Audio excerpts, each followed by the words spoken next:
What's up, everybody? Welcome back to the NYG Blue Zone. It's your boy Attikis. Happy New Year's to everybody. I hope that 2025 finished with a bang for you. And I hope 2026 gives you guys many reasons to smile. Be intentional about having good days in the new year. Lots to talk about today. We're going to talk about the last game of the season. We're going to talk about some players who may not be here next year. Obviously, there's going to be some more coaching changes. We thought there might be a general manager change, but apparently ownership still likes Joe Shane. And I guess there's a couple of pieces and reasons why you could like him, but overall, I just don't think he did enough to keep his job. But who am I? But before we get into all that, if you like the content, you like the stuff that we bring to you, please don't forget to hit that like and subscribe button and hit that notification bell so every time we drop some new content, you're one of the first ones to be notified. All right, so we got a game this weekend, y'all, and it's clear that this is a meaningless game for the Dallas Cowboys. I guess some might say it's meaningful for them. Apparently, Dak Prescott wants to have his team finish with a record that is not below 500. And quietly, he's had a really good year. And I'm one of those people who, a lot of people like to trash Dak Prescott, talk shit about him. And yeah, we could do that because of the team he represents and how they haven't made the postseason since the 94 season or something like that. And they deserve it, right? Jerry's world and all of the insanity that usually surrounds the Dallas Cowboy franchise. They are just never running out of material for us to just target them for. But Dak Prescott, he's a good quarterback. I don't care about the fact that he's a Dallas Cowboy. As a player, he's a really good player. And quietly, he has had a tremendous season. I'm not going to get into all of his statistics, but he has had a very good season. In fact, he is climbing up the records charts in Dallas Cowboys history. And his numbers, his statistics over the years, even without winning any postseason games of relevance and going deep into the playoffs and participating in Super Bowls, he's going to find himself on the Mount Rushmore of players in Arlington, Texas, because he's just been that good of a quarterback overall for the Dallas Cowboys. But yeah, both the Giants and the Cowboys have been eliminated from the playoffs. There's no playoff implications, but they're motivated for different reasons. The Giants, they're still evaluating their players. Wan'Dale Robinson is going to be sitting down for the rest of the year. This final game, he just can't go due to injury. And I don't know if that's more of a coach's decision or if it's a medical decision, but we're not going to see him on the field again this year. And that's okay because he's already done what he needed to do. Over 1,000 receiving yards, 90-plus receptions, 4 touchdowns. The guy had a great year, and he did that with different offensive play callers in his helmet. He's done it with different head coach. He's done it with 4 different quarterbacks? 3 different quarterbacks throughout the year. With all that adversity and all the things he's had to go through, even knowing that I'm playing in a game that's not going to have any positive outcomes in terms of playoff positioning, he still produced at a very high level. And remember, this is 2 years removed from him returning from a torn ACL. The kid's balling, and it's a contract year. And people, when you're a player in this league, contract years, you better show improve. And he did exactly that. So is the draft something that the Giants are still worried about at this point? Worst case scenario, if they win this game, because that's a loss in some people's books. If they win this game and everything else goes in the worst possible way for draft positioning that they can go for the Giants, the worst place they'll fall to is number 7. And number 7 still isn't a bad place for them to find themselves. I'm not even going to get into all of the prospects who I like for the Giants to look at coming out of the draft. I'm just talking about where they're going to land in what pick, in what position. If they lose the game, they could still very well be in that number 2 position, which is where they are right now. I really don't think I'm on team lose. I'm on team win, because the only thing I think about with that is if they're in a second position and somebody's looking at, I think his name's Dante Moore out of Oregon, as a possible, because we all, I think, universally think Mendoza is going to go number one. But if they're looking at Moore out of Oregon, that does give us a bargaining chip. That does give us a tradable position that will yield huge dividends, much more than pick number 7. But I don't know that the Giants are really thinking about it in that way. They have the discussions. Obviously, they better. But I don't know that they're really going to be motivated by that in how they play players, their execution, their scheme, and how they're going to approach this game. I think they still want to play to win. I also think they still want to look at some players and evaluate them to determine, and this may be a Shane thing, do I want to bring this guy back? I think that his seat, while it has cooled off a little bit, there's flames coming out the sides of it. I don't think he's guaranteed to be here, even with the reports coming out saying that they still believe he's pretty safe. And I don't know what they're seeing to say that, but that's what I'm hearing. But the Giants want to see some things, so I think they're playing for different reasons than the Cowboys. Cowboys, it's a pride thing for them. And I'll say another thing. One of the reasons why I would like to see the Giants win, beat the Cowboys. I mean, come on, man. How many years do we have to go without beating the Dallas Cowboys? And there were so many times when the Giants were in ideal position to finally beat the Dallas Cowboys. And Dak Prescott, whether it be Jake Ferguson, Jason Witten, or whoever, would find a way to convert on a 4th down or 3rd and 15 or score on a 4th and something in the red zone to take a win in a game that we should have beat them. If for nothing else, just beat the fucking Cowboys. Gosh, it's so annoying to have these extended losing streaks against franchises, particularly in years where you've got a better team. It's just frustrating. Oh my God. So one of the things that came out of the game last week, Jackson Dart looked really good. He was again nominated for the Pepsi Rookie of the Week. I'm not even sure if he got it at this point. I didn't check up on that, but just to be nominated in that context is huge for a guy who the prior week only passed for 33 yards. So good for him for getting his groove back. Good for the coaches for not bubble wrapping him again. Let the man play his game. And when he does, good things tend to happen. And he still needs more reps. I think he still needs more opportunities to see that rush coming and make the right decision. If he escapes out of the pocket and he uses his legs to pick up some extra yards, make a business decision when you see danger approaching. Whether you be running across, down towards the sideline or you're running up the middle, do you dive head first? Do you slide feet first?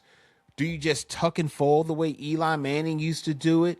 But make good decisions when you see danger approaching, decisions that's going to prolong your career and keep you out of the blue tent. I think these reps are going to be very important for him. I want to see the offense continue to operate efficiently too. I do like, for the most part, what Kafka has done with this offense. I like how the offensive line has really gelled and performed well. Even with the absence of Andrew Thomas, who went out last week with a hamstring injury, I think Mbo is a really good swing tackle for the Giants. I think he's going to be good for a long time. A lot of conversations going on about what's going to happen with Illuminor. Is he going to remain at the right tackle? Is he going to ask for too much? What's going on with the guard positions? I tell you what, man, Carmen Brasillo has done such a fabulous job with this offensive line that whatever he recommends, I'm signing up for it, because these guys have finally been playing like a unit that produces. In pass pro and run blocking, They're in the top half of the league this year, a place that they have not occupied in a very long time. So if he thinks that Mbo should remain a tackle, a swing tackle, or if Illuminor needs to be replaced by Mbo, and we draft some more talent to get depth at that offensive line, on the offensive line, whether that be tackle or guard, I'm going with what Carmen Bracello says. He's got one more year in his contract to coach that line, and I hope the Giants do the right thing and they extend him.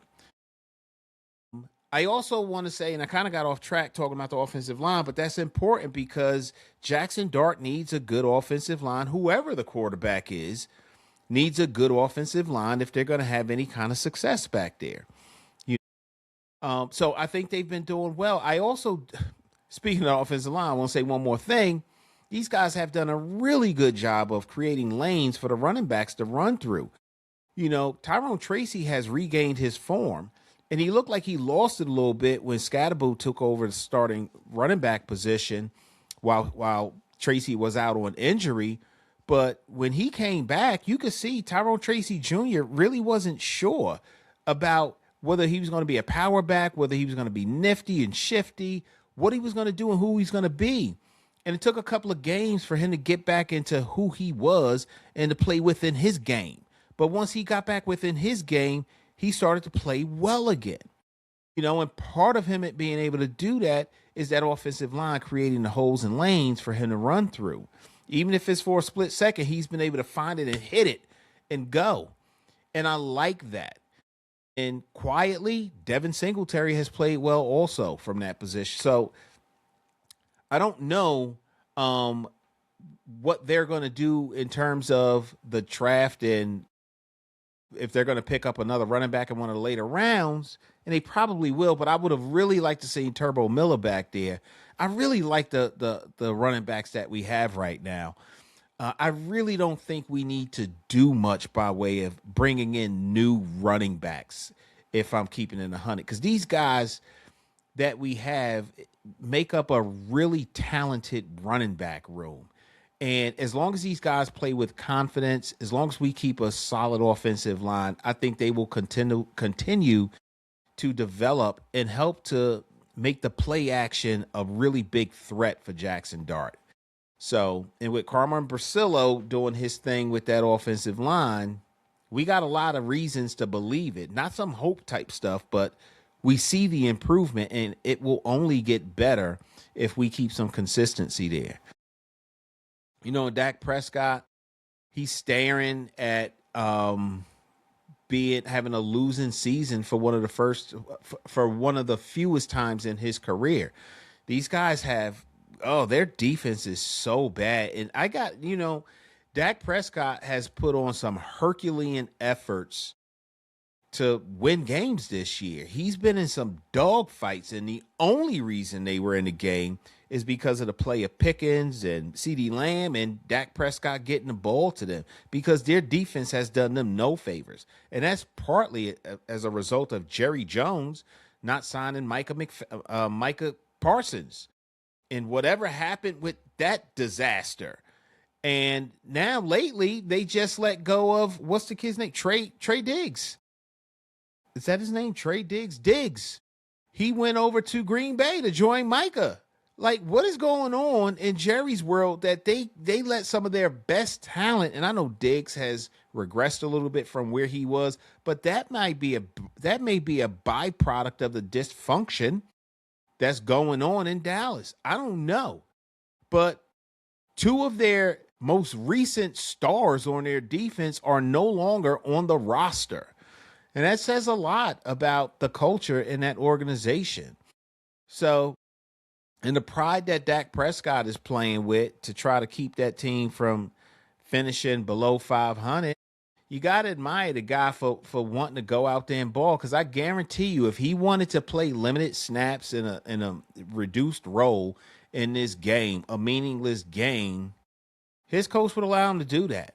The guy has played at an exceptional rate this year, and I ain't mad that the Dallas Cowboys look like shit, but they finished with a better schedule than us, and Dak Prescott, he has had an impressive season so far. You know, it's a lot of injuries this week too. Some of these injuries may be manufactured for playoff positioning with the Giants. I don't know. But I do think that some guys, it doesn't matter. There's some guys that's banged up, some guys that aren't going to play. We already talked about Wan'Dale Robinson. He's out. I didn't even see him get injured during the game. Doesn't mean it didn't happen. I didn't see it, but it would have been nice to get him a few more receptions, maybe get him over 100 receptions, and pad those yardage stats a little higher. But he's going to be out this week. I think he had a neck injury. And then Cordell Flott. I do think Cordell Flott has really improved his game. I don't think he's a number one, but he's a decent number two. And he's played well. And during his absence, we've had to deal with Deonte Banks, and I've talked about him at nauseum. I'm not going to go into too much depth, but I think that the system has not worked out well for him. And as a result, he's been exposed in ways to show that he is in a bad situation, or was anyway. Evan Neal, why his name continues to come up on the injury report, it defies anything that makes any kind of sense. Like, who even cares at this point? And not to say I don't care about another human being and livelihood of a person, whatever the case may be. But Evan Neal has really not delivered. I shouldn't even say really not delivered. He hasn't delivered at any point during his campaign on his rookie deal. For him to be a first round draft pick and to be as bad as he is, I just don't understand that. So why was he even activated from IR only to be sitting out? I don't understand it. See, that's some dumb shit, personnel decisions that the coaching staff makes that I do not understand. But here we are. He's on the injury report again. Whatever. And like I said, I think his last snap as a New York Giant happened during the preseason. I don't think he will see the field again. I don't know why he would, but whatever. We'll see what happens with that. But there's some other players also that the New York Giants are looking at who they probably took their last or will take their last snaps as a Giant. We could talk about names of that when we start looking at position groups. Probably next week we'll start talking about position groups and what our needs are and what our strengths are and who we want and who we don't and whatever the case may be. But, from the Cowboys side, they're out there, they're starting and backup running back this week. They're going to have a third string guy and maybe somebody signing off the practice squad running the ball. And their offensive line has suffered. They've got injuries on that line. I mean, honestly, this should be a decent week for the New York Giants running game and their pass rushers to get to the quarterback. I think that Dak Prescott has shown major improvement in his escapability. In fact, he came into the season looking cut and just like he's been really preparing and working hard to have a good year this year. And he did, but he's just on a bad team. So, but I think that when it comes to the trenches, advantage goes to the Giants because they're healthier and they've got better players who are going to be suiting up for this game. And then, like I talked about earlier, Trayvon Diggs, he's gone. So their secondary, while he has not been a major contributor in their secondary, he was a piece that they counted on when they needed depth. And he's no longer going to be there. So, but without Wan'Dale Robinson, it just begs the question, who are the Giants really going to be throwing to? Because the Giants receivers has particularly the wide receivers, absent Malik Neighbors, have not been very good at catching the ball. There's so many drops that happen from that position. And then you've got Theo Sugarwater Hands Johnson, who just pisses us off. I mean, it's so crazy because he'll have a tremendous performance and follow that up with a Evan Ingram game. And we're just like, what the fuck, bro? Like, can you be consistent for once? Between him and Darius Slayton, it's a mess when it comes to being reliable to count a ball when you really need it. So I don't know what's going to happen there, but, we'll see. I don't know if our receivers are better than the depleted secondary for the Cowboys. We're going to see. But I think the Giants pass rush, they've shown us that they're still playing hard. Abdul Carter has just been ferocious. It'd be real nice to see him get at Dak Prescott, sack him 2 times to finish out the season. I think that'll do a lot to build and bolster, his confidence going into the offseason, knowing that he had a tremendous game against a division opponent where he finished strong. Dexter Lawrence, I hope he does well too. I hope all the guys do well. Brian Burns has consistently delivered at a rate and a pace that is just admirable. He has really exemplified New York Giants defense by himself all year. And I'd like to see the group do very good this game. Charlie Bullen really has them playing at so much of a higher level than Shane Bowen did. And I'd like to see that unit finish really strong. So even in losses, they've been just like busting their asses to get it done. And they fell apart a couple of times. They did. But since Bullen has been in, the toughest outing that they've had was against the New England Patriots. And it was just a tough go for them that night. So, and then, like I said, with the injuries on that Dallas offensive line, there should be some opportunities in there. They've got a patchwork line working this week. Some guys are dealing with illness, and that seems to be a theme throughout the league. Like guys aren't like injured; they're just dealing with cold, flus, and other types of illnesses. And that's why I say at this time of the year, when you got two teams who they're really not playing for anything other than pride and draft position, and you can just fake an illness and not play, or the coach can say it. Although I'd like to think that there's more integrity at play than that, and that's not what's happening. You just never know. So, but then from a coaching perspective, that doesn't benefit Kafka, who is still trying to put himself in position to possibly become a head coach, even if it's not here. Because the chances are whatever head coach comes in here is not going to keep Mike Kafka. There's a strong possibility of that. And there's a lot of people who would like Kafka to stay and continue to develop Dart in the way that he has. We don't know how that's all going to work out, but I don't see Mike Kafka being here next year. But because of that, he's trying to put a game plan, a scheme, a performance on film that's going to help bolster his resume. And if the effort is there, but, guys are dropping passes and things like that, still works in his favor because he at least drew up a play that worked perfectly absent the player executing the way that they were supposed to. Dallas trying to finish strong. I just think Dallas is just such a organizational mess that even though it doesn't fully spill onto the field, there's signs of it, and I just don't see them having enough continuity and stability as a franchise right now to continue to produce. So in this game, but you just can't discount the effort that Dak Prescott has put on the field. You never know which Pickens is going to show up too.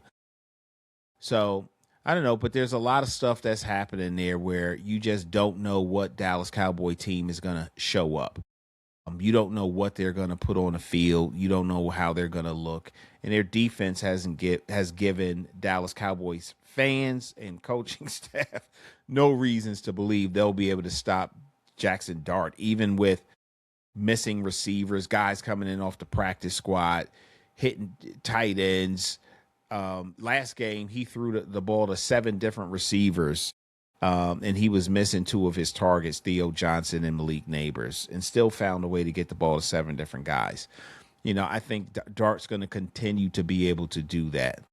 And Dak Prescott has already shown us he could be a technician out there, especially against the Giants. He's had some of his better games.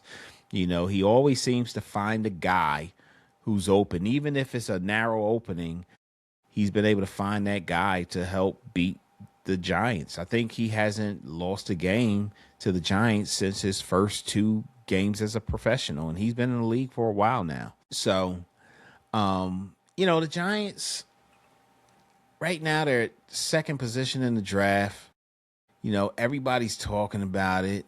I would say that most of what I'm hearing is that, fans want the high draft pick, not to pick somebody at 2, but to trade down. They want assets. They want more picks. And I get that. Part of me wants that too. But the other part of me says, I don't know. We've got some good pieces. We just need to get the right coaching in and develop the guys that we have and generate some kind of consistency in effort. And if we can get those pieces along with having a solid free agency period, and then a good draft, they don't even have to hit it out the park with, but a good draft, I think the Giants can be in a really good position next year. I don't know if the draft is and a higher pick is as important as it is to pick the right players. I want the ability to trade down. And at 7, you can still trade down. You won't get as much, but you can still trade down if the guy that you're looking for, or you are hoping for, he's already off the board, and your next guy is dropping a little bit, and you see him somewhere, and somebody wants that 7 spot, take it. Take it. Be smart about it, though, right? But we're getting ahead of ourselves with that. That whole conversation shouldn't even be happening. And right now, I doubt that conversation is happening at 1925 Giants Drive.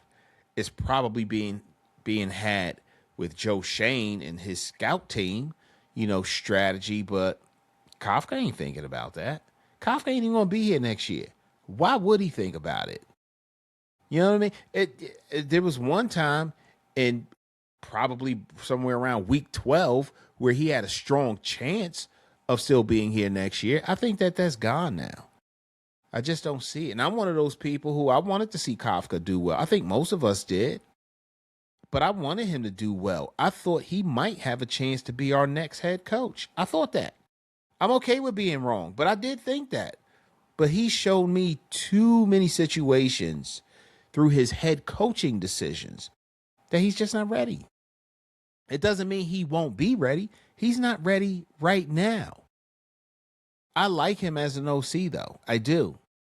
I don't know if the Giants like him enough or if they're going to do some stupid shit and be like, whoever the head coach is needs to retain Mike Kafka as the offensive coordinator. You can't do that. You can't do that. I could see the Giants doing some dumb shit like that, though. I really could. And I hope they don't. But when you're constructing this roster and you're constructing this going through this coaching reconstruction, you need that head coach to bring his people in who he likes. Now, if he entertains Kafka and he likes Kafka and he wants to give him go ahead. But you better let that head coach do what that head coach does. You can't put conditions on bringing in a head because you're not going to get the guy. You're going to get another filler, and that filler is going to have us as Giants fans pissed off next year, probably more than we're pissed off now because we're going through it again. But when we do get to that point, some of the holes we need to fill is middle linebacker. We need wide receiver help. We need to make sure we stabilize that offensive line because we don't know what's going to happen with Illuminor. And that secondary, it needs a come up. And I said this in a different show. Like, we do have some really good players on defense. And when you have that many players, when you have 7 players that are as good as they are, and all of them aren't performing well, or only one of 7 is doing well, that might be the coach. If the whole classroom is getting a D, that might be the way you're teaching. It could be.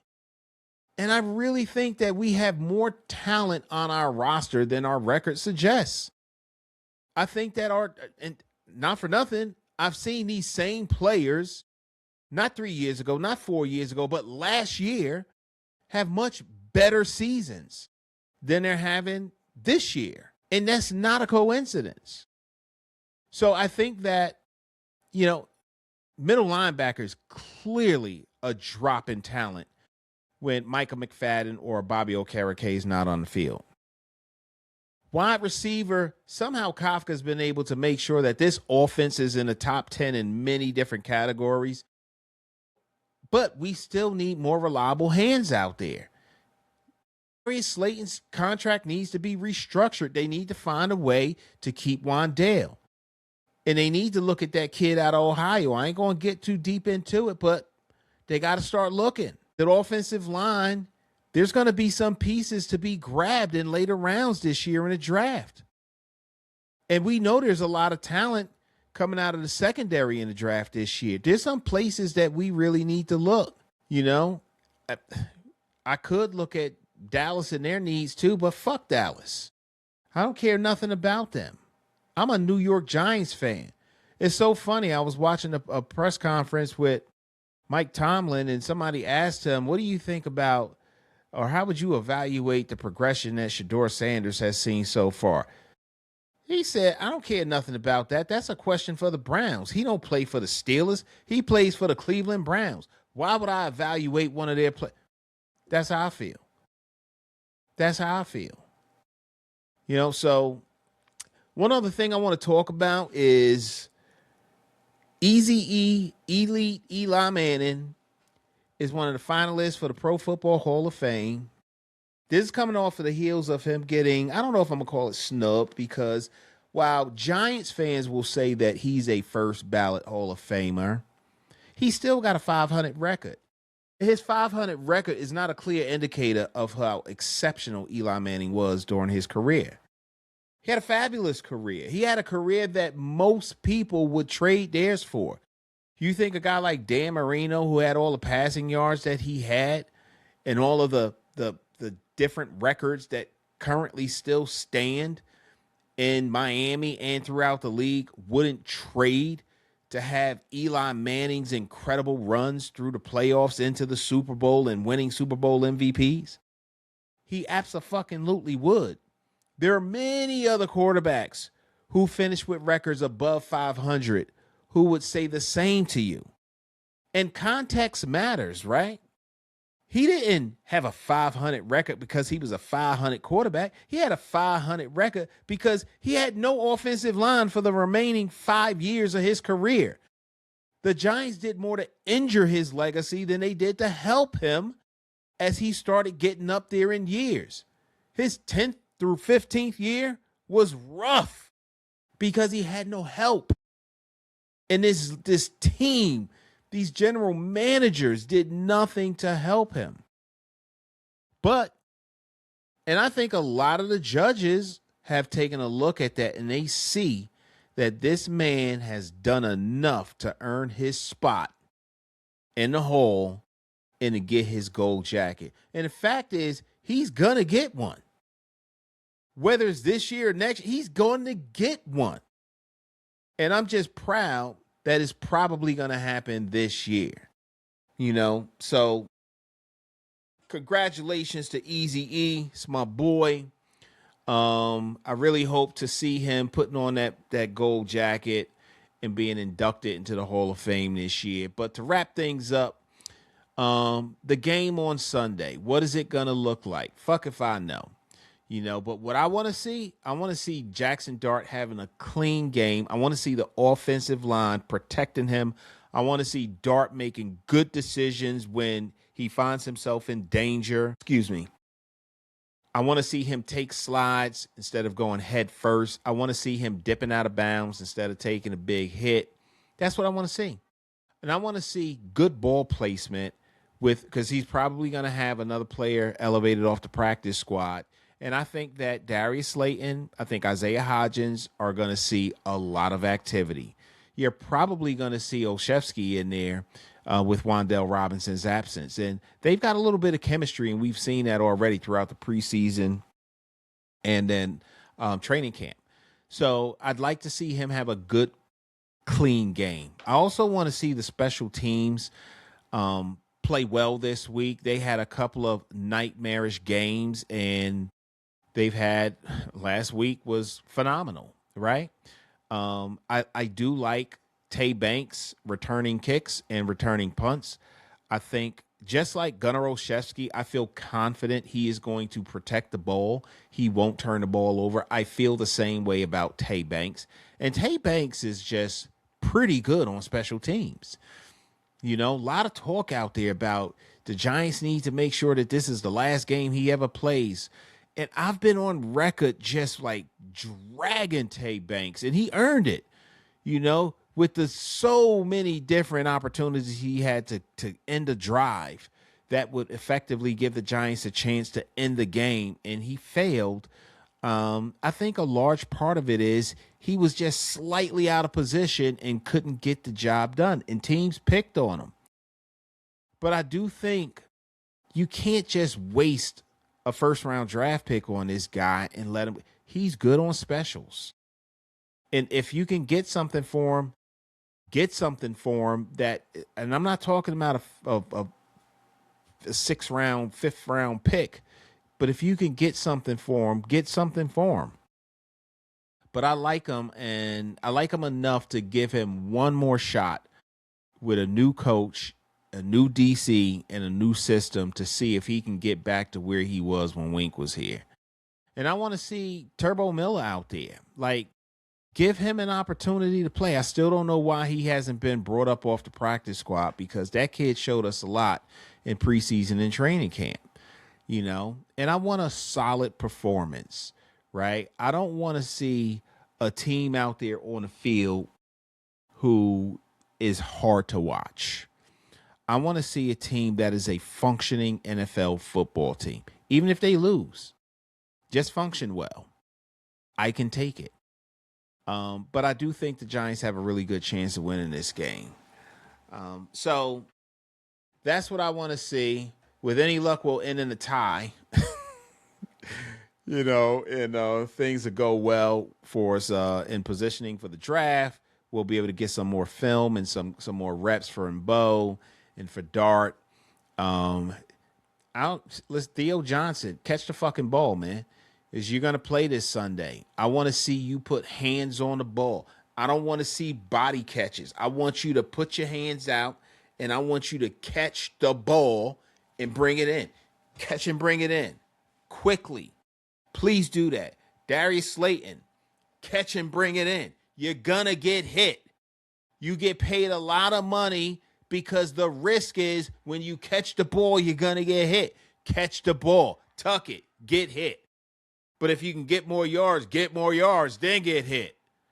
Oh, my God. It's so annoyingly frustrating. Either way, I just really hope that we're going to have a good, clean game. I'm okay with the Giants winning. I'm okay with them losing. I still prefer the win because I'm just a win now type of dude. But if we lose, we sitting at 2. And we can turn 2 into 3 or 4 more picks. And they don't even have to be picks in this year's draft. They can be picks in a future year's draft. I don't know. I don't care, you know, but either way, the Giants are going to make me happy this week as long as they put forth a decent effort on the field. I can handle a loss and I can handle a win. But I'm excited because my wife and I are going to go to the game. My wife is a diehard Steelers fan. She is from Steelers country out there in Western Pennsylvania, but we're season ticket holders to the Giants. So every year we go to the first game of the season, and this year we were not able to go. And I don't even remember what happened, but we were not able to attend the first game of the season, which is our thing. That's what we do. So this Sunday, we're going to be at the game. We're going to be at the stadium. And she's not going to be cheering for the Giants because she'll be happy for me but I'm going to be making a whole lot of noise. I'm going to get some autographs. I'm going to, try to meet some of the players, and I'm just going to have a good time. Win or lose, I'm going to have a good time, and I'm going to cheer for my boys, and maybe we come away with the dub. So thanks for spending some time with us today. Happy New Year's again to everybody out there. And if you like the content that we're bringing you guys, don't forget to like, subscribe, and hit the notification bell. So every time we drop some new content, you're one of the first ones to get it. And don't think because this is the last game of the season that this is all the content. We're going to be bringing content weekly, sometimes twice a week. We're going to do position group breakdowns, starting with the quarterback room. We're going to move over to the tight end room, the wide receiver room. We're going to talk offensive line, defensive line. We're going to talk safeties and corners, and we're going to talk linebackers.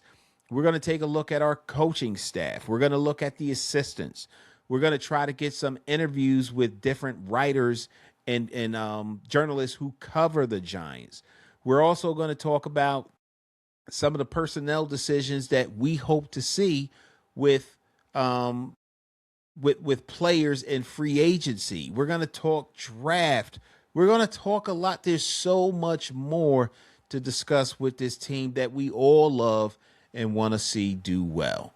And we're going to talk about this GM because, again, I don't know. Louis Riddick he's still out there. Louis Riddick is still out there. I'm just saying. And he would love to be the general manager for the New York Football Giants. And I think Louis Riddick will do a fabulous job. So we will see. Do we like Marcus Freeman as a head coach? Do we like Chris Shula as a head coach? Who do we like? Are we still hoping Tomlin is available? All these people, every time I bring up Brian Flores, they say, he don't want to be here. The Giants said he got a case of it. Shut the fuck up. I know. But if it could happen, Brian Flores would be an incredible head coach. I get it. He got stuff going on. But if we can get him, you mean to tell me you wouldn't? Just stop. Stop. We're going to talk about all that too. We're going to break it all down. We're going to do player profiles on these upcoming draft prospects. We got a lot to talk about, y'all. So thanks again for joining us, and we will see you guys for the post-game show. We're going to get some content for the game, and we're going to break it all down, win or lose, what we saw. Go Big Blue. Yeah, a lot of girls probably crying from my old high school. Look, they see me everywhere they go. I probably would too. Look, crossed over to the Jordan man like I'm Michael. Yeah, eating blessings so much I might need lipo. Yeah, tailored for the doves like I'm walking in chucks. Yeah, it's just in this plan, man, I see all y'all shook. Look, knew that I was great ever since I was a rook. Man, all y'all singles making me look good. Okay, praise to the Most High, yeah, that's Jesus. Look, but when it come to this rap thing, I can't lose. Yeah, back-to-back number ones, that's the thing greats do. Yeah, tell them boys that ain't nothing I can't do. It's my year. It's my year.